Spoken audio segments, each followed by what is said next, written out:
Good morning, everybody. My name is Iban Ethos, and welcome to Warframe Basics. Today we're touching on one really big topic, and that is mods. Now, most people who play the game, mods can be a little bit complicated, to say the least. Some people understand it intrinsically, which is fantastic for them, but most people do not. Most people have to work really hard to understand what exactly mods are, or at least how to fuse them, how to sell them, what you should be doing with them, and we'll also touch a little bit on Ayatan's treasures. Ayatane. I'm going to call them Ayatane, just for fun. Just to piss people off, I'm sure. Anyways, so what you have here is, this is your mod table. And you can find it by when you're going straight down the thing, it's right off to your left, or you can just go to equipment and mods. And I'll show you some other ways of getting into it too, because there's more than those. Now here on this all, you can do the search and find a specific mod you're looking for, like redirection. There you go, look at that. And you also got mirror die transmission. You got redirections, looking for those. And kind of like with the Foundry, you should stay on the all tab if you're looking for something just in general. Don't try going to a specific tab unless you know what kind of mod you're looking for. If you know that it's part of the Warframes, then you can go there. Otherwise, you can separate your mods out by Warframe, aura, augments to Warframes, primary weapon, secondary stances, Exilis, Arcwing, so on. Road. Duplicates are kind of a misnomer. Duplicates are like, oh, you have duplicates of this mod. Like, yes, so they show all the mods. Not just the duplicates. They show all of your mods. Basically, any mod that you have a duplicate for, it will show all the duplicates, which means all the mods put together. It's frustrating because some people want to just sell their duplicates and want to be done with it, and then they're told, oh, you can't sell the duplicates because even though you have, even though you have 127 of Swift Death, you can't sell all of these because then you would be, watch us.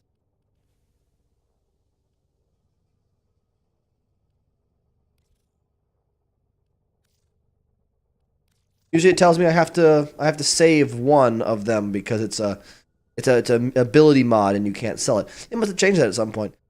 So that's cool. That's useful. But anyways, yeah, what you can do here is you can select something like Warrior just by clicking on it. You can pick how many you want to do. If you do 4 at a time of something, you can transmute them into something else for 12,000 credits. And it's going to give you a random mod. It has a chance of giving you a rare or even an uncommon mod, but it's a very low chance. If you're willing to spend a lot of money, go ahead, transmute. Otherwise, you can take them, and you can either sell them for direct credits if you're having problems with money, or you can sell them, dissolve them into endo, which is what I mostly do. I mostly dissolve all of mine, all my extras at least, into that little bit of a wonder we call endo, because endo, it's not hard to get, but I spend a lot more of it than I pick up usually. So it's easier for me just to solve things into endo.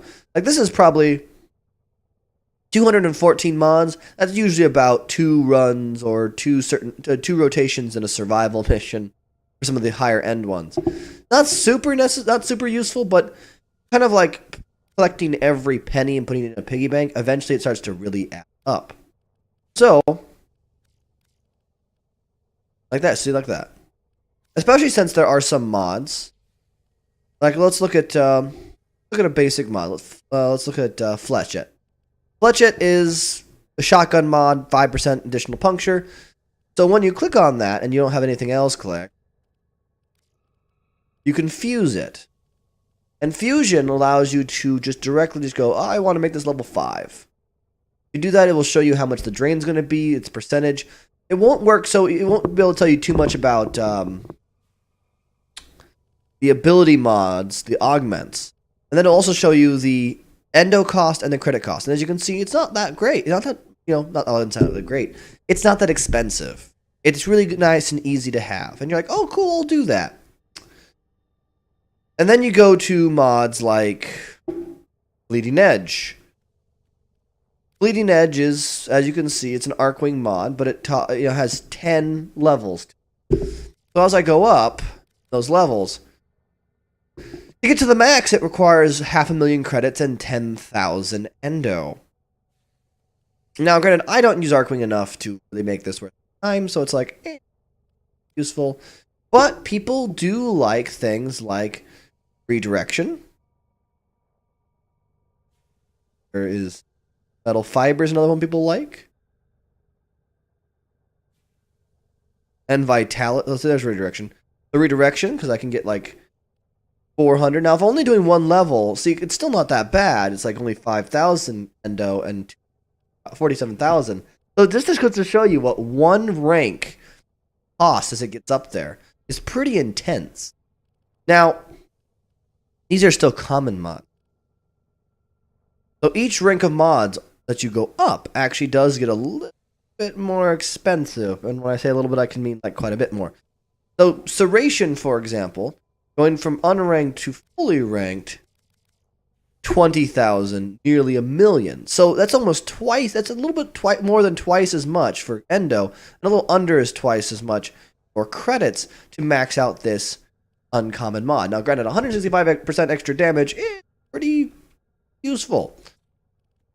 But still, it's one of those things where you're like, really? Do I have to? Now, rare mods or gold mods rarely have a 10 level one, but we do have a couple, like System Route and Toxic Flow. So look at System Reroute. System Reroute, of course, is an Arcwing mod, but this will be universal for all rares. Get that all the way up there. 30,000 endo, 1.5 million credits.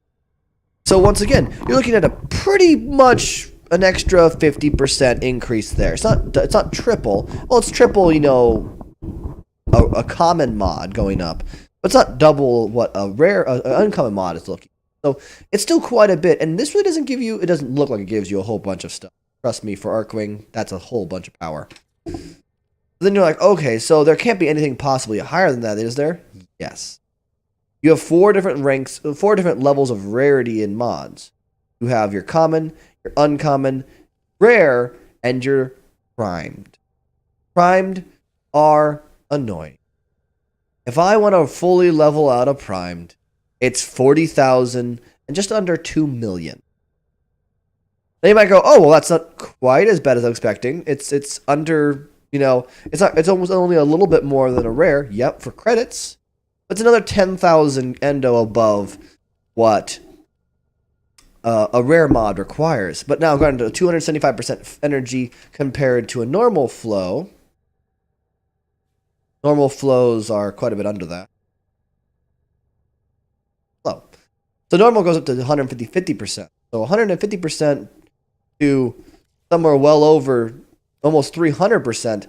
That's a big buff. People will accept that. But as you see, the 20,000 endo jump from rank 9 to rank 10. So those are your 4 different levels of mods. Those are kind of how you fuse them. If you want to transmute them, you need to do transmutation through rares, uncommon, or common mods. You cannot transmute primed mods, which is a little bit frustrating for some. Now there's also one additional type of mod. Those are ribbons. Ribbon mods are a whole different beast from any other kind of mod. They are specific to certain weapons like the Hate, or the Panthera, or the Buzzlock, or the Lens, or the Endura. So they're very, very niche. But they have usually a large selection of either benefits, like damage and reload speed, or benefits and disadvantages, like this one, which gives range, channeling damage, and damage to infested, but also you lose impact damage. Ribbons are kind of give and take mods. You collect them through the sortie missions, and through some daily login stuff, and also through some alert missions that pop up occasionally. And these missions, when you get a brand new ribbon mod, it always is what's called a veiled mod, and the veiled mods have challenges that require you to do them. Some of those challenges are complete like a level 30 interception by yourself with a dragon key equipped. It's like, what? And when you're at a certain point in the game, that's not such a big challenge. Some people it is, however, it very much so is. Now, once again, you can also filter. And some people don't realize this is down here, but there's a filter down here for different game modes, for example. Or for polarities, showing more Muradai, Vezarin, Nairamon, Xenaruk, Precept, so on and so forth. Or showing only common, uncommon, rare, or only legendary, or only Riven, which technically prime mods are considered legendary. Or only show maxed, or don't show maxed, so on and so forth. So if you have a whole bunch of maxed mods and you don't want to see them, you unclick that, and you go confirm, and then, bloop. You only see the ones that are the ones that aren't maxed. This helps you find things you want to level up or improve on. And like if you go to the duplicates now, you won't see all the ones that you've spent so much time into, except for if you have some that have like 1 or 2 levels. So kind of as a point of note, I have to. That's a useful thing. So the last thing I'm going to talk about is Aetane sculptures. Aetane sculptures, of course, are these things. You will sometimes pick them up in missions. They'll be on the ground. If you're doing arbitrations, you might pick them up from arbitrations. And of course, as I showed you in the star map before, when I was doing an explanation of that, there is something for Aetane sculptures once a week. Muru, in Muru's Bazaar, will actually ask you to do, usually it's an obstacle course, so bring a Warframe that you can run, jump, and dash pretty fast with. And it's an obstacle course, and at the very end of the obstacle course is Aetane sculpture. So once a week at least you can do that, which is kind of cool. Now, they're not the most fun, pretty things to get. They kind of look neat, I guess you could say. You could say they are kind of pretty. And some people have made some pretty amazing, bigger sculptures by combining them together in very unique ways. I have not actually seen any the Aetane sculptures myself, like on the YouTube videos or anything. I think I should, just because I could see them. But I'll have to get to that later. Now, Aetane sculptures can be worth Endo. Like the basic one, like this Aetane Ayer, is worth 325. But if I put the stars in it, which you pick up stars very commonly in missions, it goes up to 1425. Now you trade these sculptures in at Muru's Bazaar once again, and she gives you the Endo that they are worth. So if you're looking for some way to get a lot of Endo, and you don't want to dissolve all your mods for whatever reason, this is a healthy alternative. It's good for people. A lot of people actually will ask for certain sculptures, like these Anessa sculptures, when they are trying to level up a primed mod, or if they're trying to level up a specific mod they want to get more into, and they'll purchase them for platinum. So these are also a source of platinum for players who don't have any and want more. So I'll just install some science stars by clicking on slots. Then, ta-da! Look at that. Now it kind of shifts. And yes, you have to install each and every one of them individually. It's not something you can just go bulk installation. Of course, you usually don't get a whole bunch of them in one go, so it's the reason why they do that. As you can see, I have a few sculptures that I picked up. Most of these ones I picked up from arbitration, because apparently doing arbitration is pretty intense, and you get a lot of sculptures from it. Just fine for me. This one gives me 2,700 at full, where the Anessa give me 3,450. So when you're doing missions, and some people are rushing through it, it's always good to take a moment, especially if you see crates or lockers, to open them up, because they might have a star in them, especially the amber stars, which are worth more. And if you might even happen to run into a sculpture just sitting in the back corner of some little storage room, and everyone's like, "We gotta get through here faster. We have to beat the time of 30 seconds." And you're like, "Dude, there's a sculpture here." And to some people, they go do endo farms, and 1,700 endo is not a whole lot to them. But to other people, even a small amount of endo can be very useful. And as you can see, there's multiple different types of them. There's Valana sculpture, there's the Piv sculpture, there's Vaya, which is one. So you have a lot of cool things you can do with the sculptures, and I'm sure more will be added in the future. But mostly these things are for a little bit of decoration, and they're also for, selling them and trading them in to get some endo. So, you can decorate rooms with them. This one. Nope. Spoilers. Anyways, so like these, as you can see, they kind of do the same movement that they normally do, and everything's kind of cool with that, right? A new alert has begun. Now, On navigation.